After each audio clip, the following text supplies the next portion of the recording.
Como funcionava a sociedade no tempo de Jesus. Sétima parte.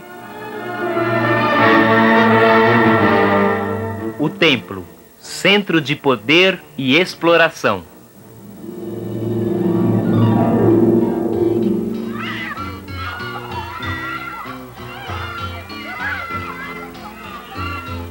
Pelo que você disse, parece que havia muita divisão entre o povo na época de Jesus, não é?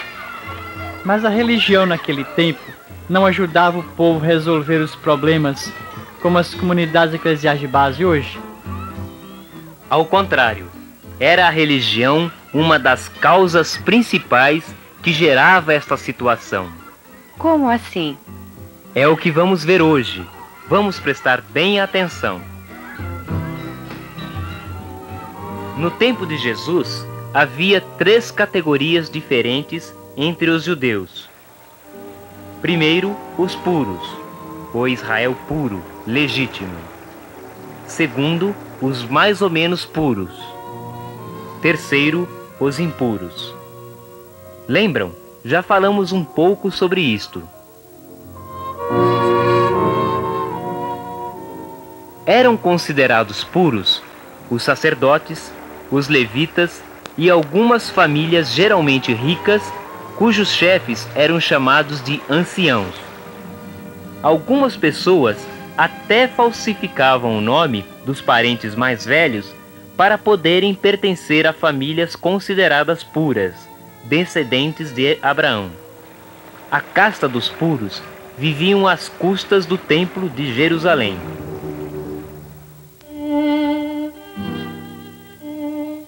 Eram mais ou menos puros os manchados levemente, os filhos ilegítimos dos sacerdotes, os trabalhadores de profissão desprezível, como os pastores, os escravos judeus, os estrangeiros convertidos à religião judaicas, chamados prosélitos. Os impuros eram, por exemplo, os estrangeiros, os filhos de casamento com estrangeiros, como eram os samaritanos, os filhos de mãe solteira, as mulheres e homens estéreis, os leprosos, enfim, os excluídos. Os escravos estrangeiros se convertiam ao judaísmo para melhorar um pouco a sua vida. Todo este grupo estava proibido de entrar nas dependências do templo.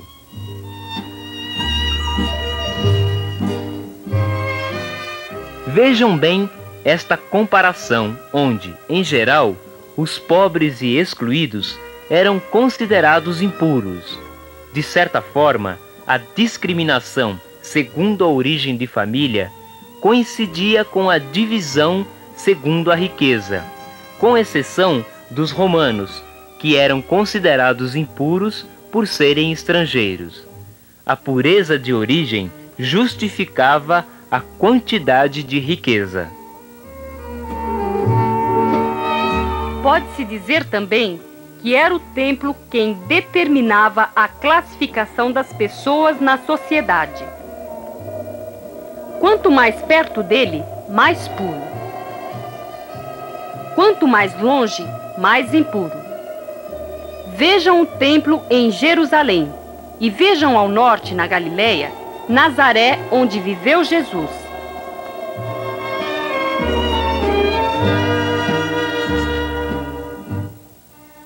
O templo era para os judeus o centro religioso, político e econômico.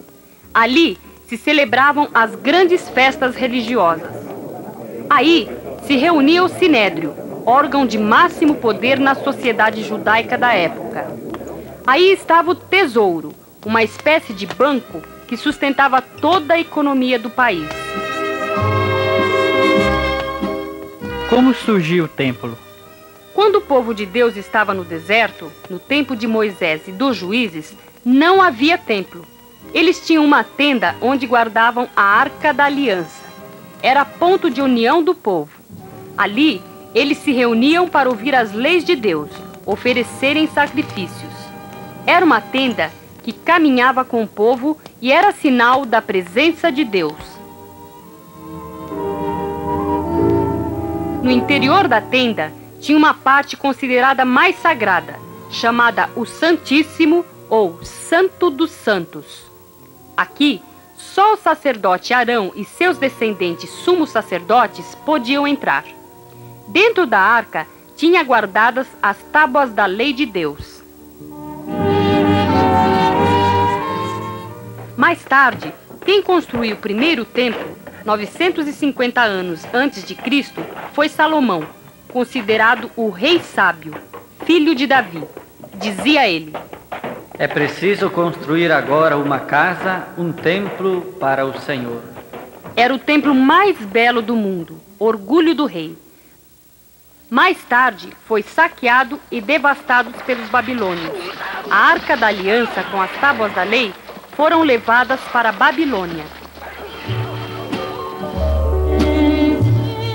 20 anos antes do nascimento de Jesus, Herodes o Grande, para agradar e ser aceito pelos judeus, começou a restauração do templo para fazê-lo igual ao de Salomão.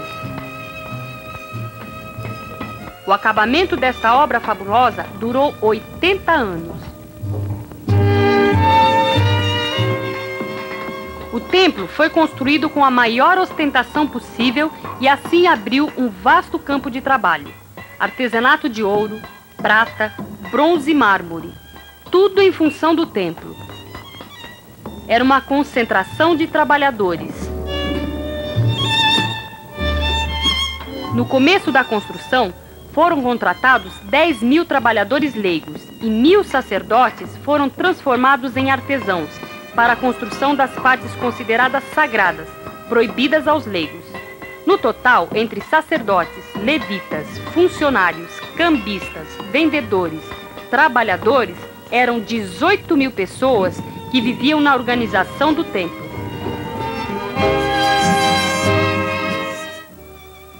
Esta é a planta do Templo de Jerusalém no tempo de Jesus. O pátio de fora era cercado por muralhas, tendo várias entradas. Neste pátio ficavam os vendedores e cambistas, também os gentios ou pagãos e também os excluídos, que não podiam entrar no templo. Subindo vários degraus, alcançamos a área onde ficavam as mulheres. E subindo mais degraus, tem a área onde ficavam os homens israelitas e mais para dentro a parte reservada só para os sacerdotes.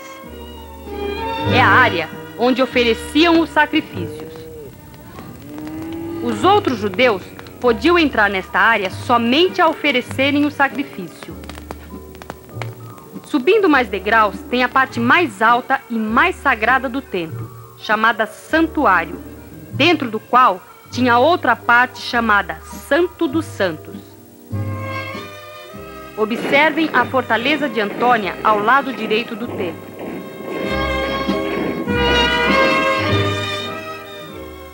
O santuário era dividido em duas partes. Uma parte era chamada o Santo e a outra parte, ao fundo, era chamada Santo dos Santos ou Santíssimo. Entre as duas partes tinha uma dupla cortina chamada o véu do santuário, aquela que se rasgou de cima para baixo quando Jesus morreu na cruz. No santo entrava um sacerdote 2 vezes ao dia, pela manhã e à tarde, segundo a escala, para queimar incenso, trocar o óleo do candelabro de 7 braços, símbolo da presença de Deus, e oferecer os pães de preposição, como foi o caso de Zacarias. Já no Santo dos Santos, inteiramente vazio, considerado o lugar mais santo e sagrado do templo e do mundo, só podia entrar o sumo sacerdote para oferecer um sacrifício uma vez por ano, no dia da grande expiação, para pedir perdão a Deus de todos os pecados do povo. Usava para isto uma vestimenta especial considerada sagrada, que lhe dava autoridade de expiação. Esta Esta vestimenta, considerada sagrada no resto do ano, era guardada por Pilatos na Fortaleza Antônia, ao lado do templo, onde ele se estabelecia nas festas principais para manter o controle. Foi nesta fortaleza que Jesus foi condenado à morte e onde os sacerdotes e outros membros do Sinédrio não quiseram entrar para não se tornarem impuros, porque era a véspera da festa de Páscoa.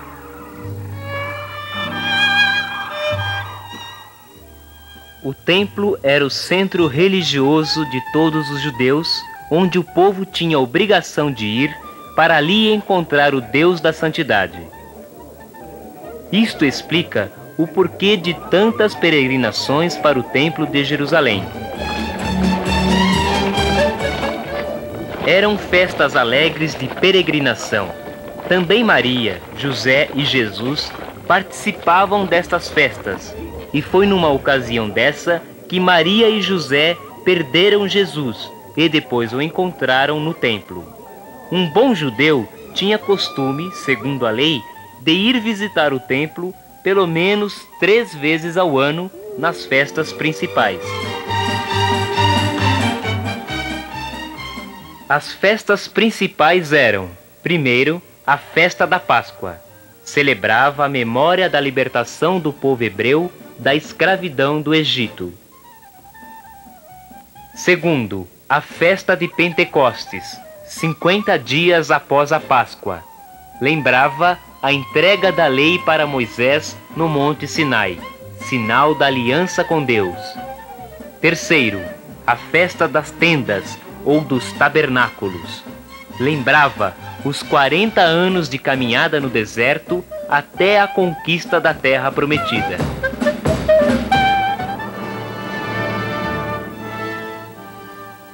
Na festa da Páscoa, a maior festa dos judeus, toda a família com os amigos se reunia ao redor do cordeiro que era partilhado após ser assado, acompanhado com vinho e pão sem fermento e ervas amargas. Relembrava a presença libertadora de Javé no meio do povo. Foi durante esta festa que Jesus instituiu a Eucaristia e depois foi preso e morto, se tornando assim o novo Cordeiro de Deus.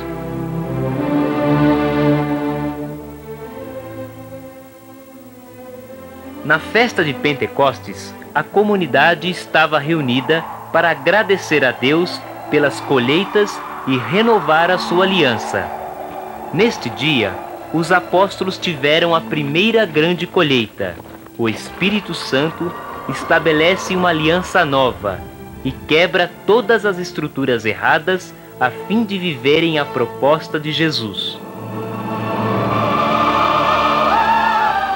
Na festa das tendas, o povo vivia por 7 dias embaixo de tendas para lembrar a caminhada do povo no deserto com dependência e confiança total a Deus. Faziam procissões onde pediam chuvas e ofereciam água de libação sobre o altar do templo. Agora é Jesus que se torna a fonte de água viva.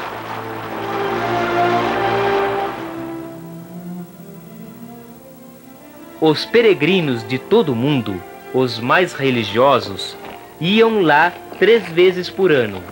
Assim, o templo atraía donativos do mundo inteiro, atraía o comércio de gado e outros animais para o sacrifício, atraía o pagamento das promessas dos fiéis que queriam alcançar uma graça e atraía a renda das grandes propriedades agrícolas.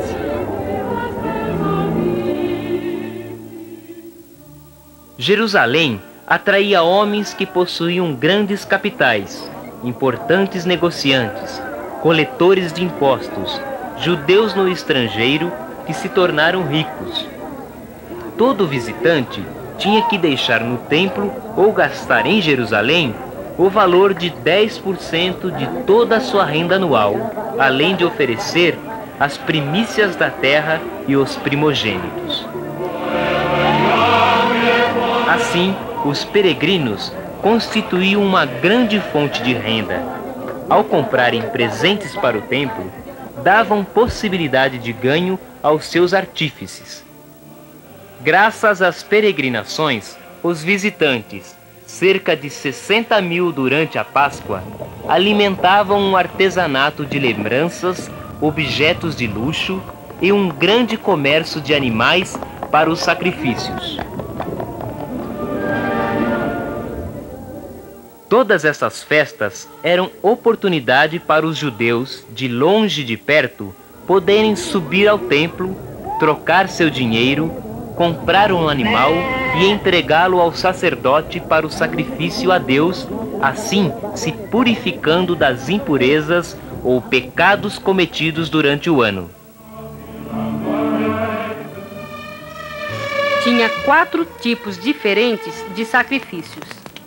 Primeiro, os holocaustos. Segundo, os sacrifícios de oblação.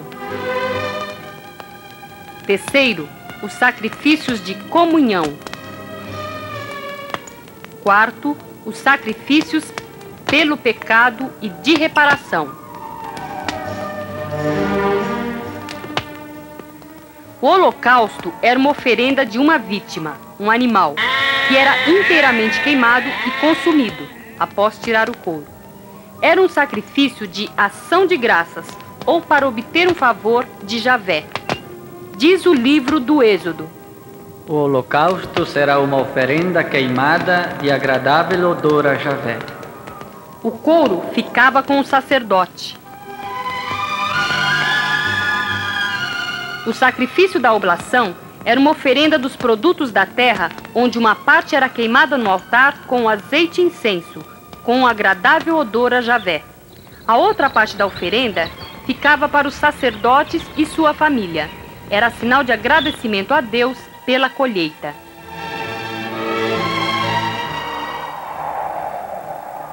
No sacrifício de comunhão, a vítima, um animal, era repartida entre Deus e o ofertante. É um banquete sagrado. A vítima era assim repartida. As partes vitais, a gordura, rins, eram queimadas no altar oferecidas a Deus. A melhor parte, o peito e a coxa, ficavam com o sacerdote que a oferece. As partes restantes eram consumidas pelos ofertantes e sua família. Na época antiga, bem antes de Jesus, esse tipo de sacrifício de comunhão era o mais frequente. Era o rito central das festas, expressando por excelência a comunidade de vida, a relação de aliança e de amizade entre o fiel e o seu Deus. No sacrifício pelo pecado e de reparação, o sacerdote queimava as gorduras e partes vitais da vítima em oferenda a Deus. O restante, até o couro, ficava com o próprio sacerdote que a tivesse oferecido. Com o ofertante, nada ficava. No tempo de Jesus, o sacrifício pelo pecado tornou-se o sacrifício mais praticado devido às exigências da lei, porque qualquer transgressão da lei ou tradição tornava a pessoa impura. E a única maneira de se purificar era seguir este esquema. O pobre pecador, impuro, tem necessidade de oferecer um sacrifício. Compra um animal e no templo entrega-o ao sacerdote. Assim fica purificado, ganha o perdão e se torna puro. Em todos os sacrifícios de animais, o sangue era recolhido e derramado sobre o altar, porque os judeus acreditavam que o sangue é a vida, ou a vida está no sangue.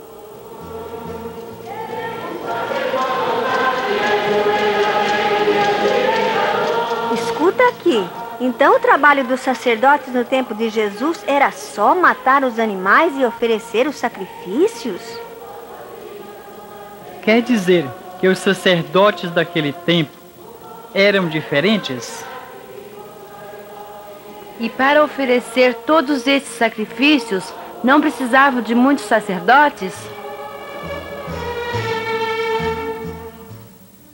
Sim, mas havia mais sacerdote do que se precisava, porque o sacerdócio era hereditário. Era uma função que passava de pai para filho, O número de sacerdotes no tempo de Jesus chegava ao redor de 7.200, dispersos na Judéia e na Galiléia. Eles trabalhavam por escala, em turno. Seu tempo de serviço no templo era apenas de 2 semanas por ano e ajudavam durante as grandes festas.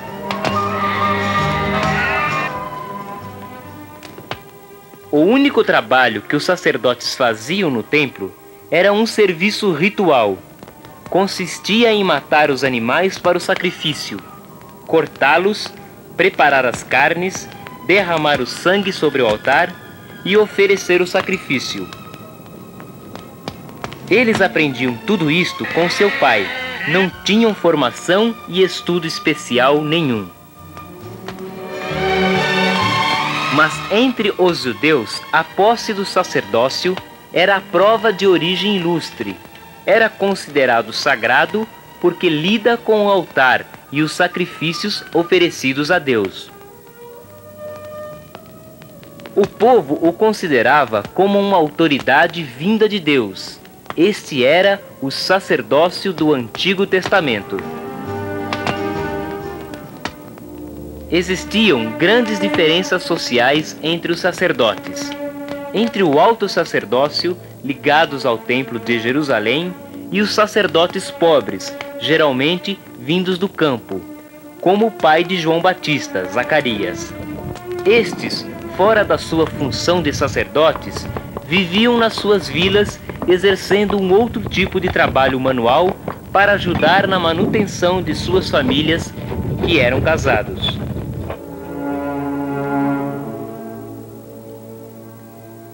Os chefes dos sacerdotes, que ocupavam os mais altos cargos, eram os mais beneficiados com os sacrifícios e riquezas que entravam no templo. Eram todos sacerdotes saduceus, pertencendo ao Sinédrio, e quase todos da mesma família. O templo era tudo controlado por eles, até a venda dos animais. Foi com estes que Jesus teve as grandes discussões que acabou causando a sua condenação à morte. E quem fazia os outros serviços no templo? Eram os levitas, semelhantes a sacristãos, uma classe inferior aos sacerdotes. Eram ao redor de 9.600 levitas, todos da tribo de Levi, e também faziam serviço em turno. Os levitas, cantores e músicos eram considerados superiores aos outros levitas.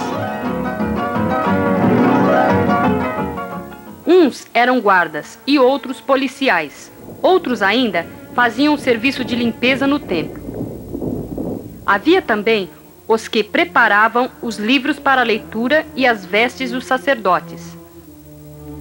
Todos estes aspiravam a ser cantores e músicos, que eram os mais prestigiados. Os levitas também eram hereditários. Então foi contra essas estruturas do templo que Jesus se revoltou quando pegou o chicote para expulsar os cambistas e vendedores? Sim.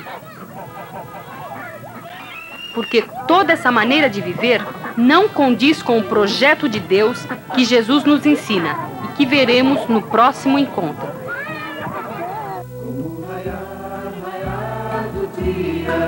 A tua luz surgirá, e minha glória te seguirá, e minha glória te seguirá. Penitência que me agrada é livrar o oprimido das algemas da injustiça, abrigar o desvalido, repartir comida e roupa com faminto e maltrapilho. Como raiar do dia, a tua luz surgirá, e minha glória te seguirá, e minha glória te seguirá. Teus clamores ouvirei, tuas chagas sararão. Se expulsares de tua terra toda vil escravidão, se com pobres e famintos dividires o teu pão. No raiar do dia, a tua luz surgirá, e minha glória te seguirá, e minha glória te seguirá. Tua noite será clara, como um dia de verão. Te guiarei pelo deserto, te darei da força ao pão. Teu jardim florescerá, vivas fontes jorrarão.